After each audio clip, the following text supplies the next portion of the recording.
영혼의 쉼터에 오신 여러분, 사랑하고 축복합니다. 어느새 시편을 시작한 지도 3분의 1이 지나가고 달력도 달랑 한 장만 남았네요. 정말 세월이 빠르게 지나가지요?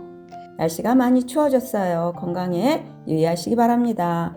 오늘 시편 47편은 큰 소리로 찬양하라 라는 말씀으로 은혜를 나누고자 합니다.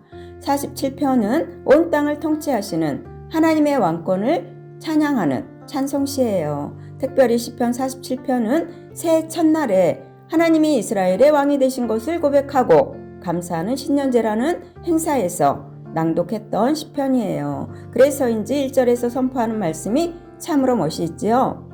손바닥을 치고 즐거운 소리로 외치라 라는 말의 의미는 귀가 먹을 정도의 함성을 지르라는 말로 즐겁고 환호성이 있을 때 흥분해서 목이 터져라 하고 소리 지르는 장면을 그리면 될 것입니다. 이렇게 하나님께 드려지는 찬양은 마음 깊은 곳에서부터 터져 나와야 합니다. 시편 47편은 온 세상의 왕이신 하나님을 찬양하는 것에 집중하면서 우리에게 주는 세 가지 교훈을 살펴보겠습니다. 첫 번째는 하나님의 백성은 세상을 평안으로 다스리는 사람이라고 하십니다. 하나님은 전쟁을 그치게 하시는 분이시고 또 전쟁이 그친 세상의 통치를 하나님의 백성들에게 맡기셨어요. 그러므로 하나님의 백성은 하나님이 맡기신 세상을 다스릴 책임이 있습니다. 그러나 다스림이 폭력이나 억압이 아니라 하나님의 성품으로 다스리는 것을 말씀합니다. 두 번째는 예배는 하나님만을 온전히 높이는 시간이라고 하십니다.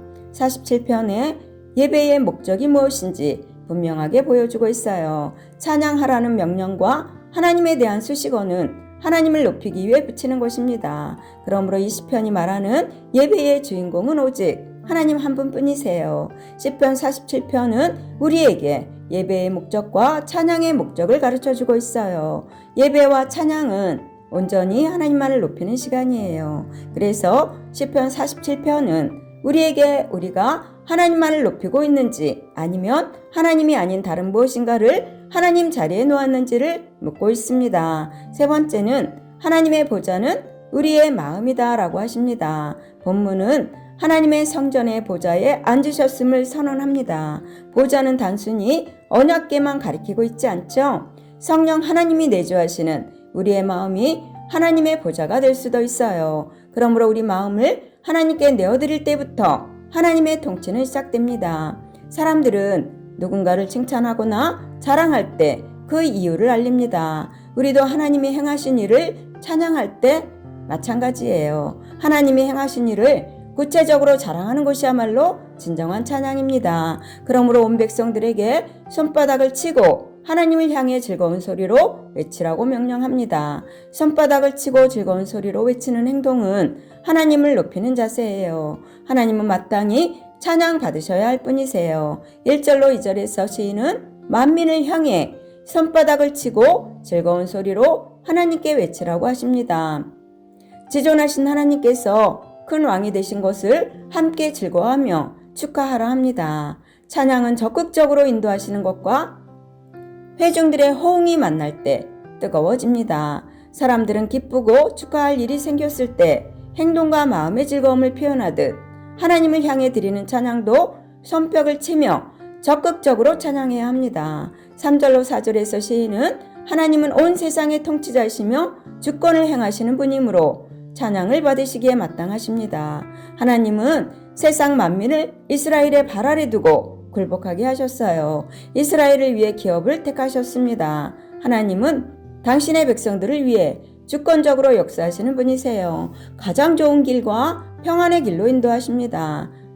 선하신 마음으로 주권을 행사하시는 하나님을 우리는 찬양해야 합니다. 6절에서 시인은 찬양을 드리는 자세는 진실함이라고 말합니다. 시인은 진심으로 하나님 찬양하기를 즐거워했어요. 그래서 찬양 받으시기에 합당한 하나님을 찬양하지 않고는 견딜 수 없는 심령이었습니다. 그래서 찬송하라는 말을 4번이나 반복해서 외쳐요. 찬양은 열정적으로 드려야 합니다. 그냥 늘 하던 대로 형식적으로 하면 안 되겠지요. 7절에서 시인은 온 땅의 왕이신 하나님을 지혜의 시로 찬송하라고 합니다. 이 말은 정성을 쏟아 찬양하라는 뜻이에요. 우리의 중심을 보시는 하나님을 찬양해야 합니다. 찬양을 부를 때에 찬양의 가사를 쓴 사람이 받았을 감동이 우리에게도 임하도록 마음을 다해 불러야 합니다. 찬양은 피조물의 특권이자 의무예요. 진심으로 드리는 찬양을 하나님은 기쁘게 받아주십니다. 8절로 9절에서 하나님은 거룩한 보좌에 앉아 다스리는 분이라고 말합니다. 보좌는 언약궤를 암시적으로 나타내는 은유적인 표현이에요. 그래서 하나님의 임재를 말합니다. 따라서 거룩한 보좌에 앉으셨다라는 말은 성전에 임재하시며 왕으로 다스리시는 하나님을 가리켜요. 9절에서 세상의 모든 방패로 불리는 고관들이 하나님의 백성이 될 것을 선언합니다.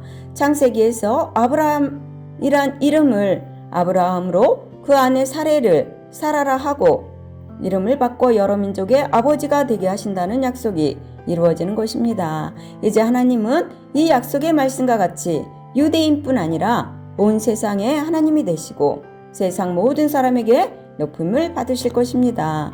이러한 하나님을 이미 섬기고 있는 우리는 특별한 사랑을 입은 사람들이에요. 그리고 인간으로 태어나 하나님의 통치를 받는다는 것은 놀랍고 감사한 일입니다. 우리는 하나님을 찬양해야 합니다. 그러나 구체적으로 무엇 때문에 왜 찬양해야 하는지 생각하지 못할 때가 많습니다. 그러나 하나님은 온 세상의 통치자이시며 주권자이시기 때문에 우리는 마땅히 찬양해야 해요. 영혼의 쉼터를 사랑하시는 여러분, 그러므로 찬양을 드릴 때는 진심으로 열정적으로 드려야 합니다.